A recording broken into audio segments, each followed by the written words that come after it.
Soumya alias Sameera లగేజ్తో సహా ఆనందభైరవి ఇంట్లోకి వచ్చేస్తుంది. అందరూ షాకింగ్గా సమీరాని చూస్తూ ఉండగా ఆనందభైరవి ముందుకొచ్చి, అమ్మ సౌమ్య, ఏమైంది, ఏంటి ఇదంతా, ఇలా ఎందుకొచ్చావు అని అడిగేస్తుంది. దాంతో తలదించుకొని తన లగేజ్ వైపు చూస్తూనే ఆనందభైరవి వైపు చూస్తూ ఇలా అంటూ ఉంటుంది, మొన్న బెంగళూరులో జరిగిన సంఘటన న్యూస్ ద్వారా కాలనీ మొత్తం తెలిసిపోయిందాంటీ అని అంటూనే శరణ్య వైపు చూస్తుంది సమీర. శరణ్య టెన్షన్ పడుతూ ఉంటుంది.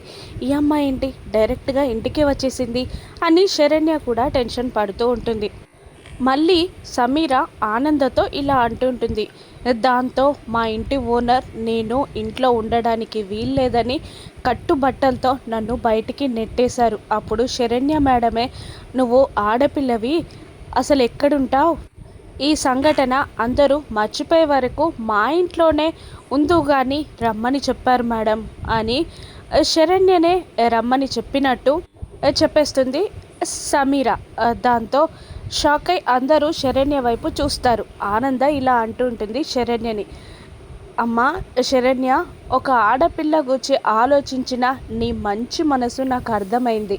నువ్వు మంచి పనే చేసావు, కానీ మగవాళ్ళు నీళ్ళు కదమ్మా, ఒక్క మాట ముందు చెప్తే ఇంకా వేరే ఏదైనా ఆలోచన చేసేవాళ్ళం కదమ్మా అని అంటూ ఉంటుంది ఆనంద.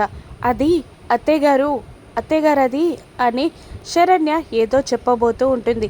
నేను సమీరాని అలియా సౌమ్యని పిలవలేదని శరణ్య చెప్తుందా.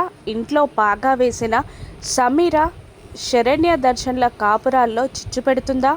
రాను ఎపిసోడ్స్లో చూద్దాం. Thank you for watching.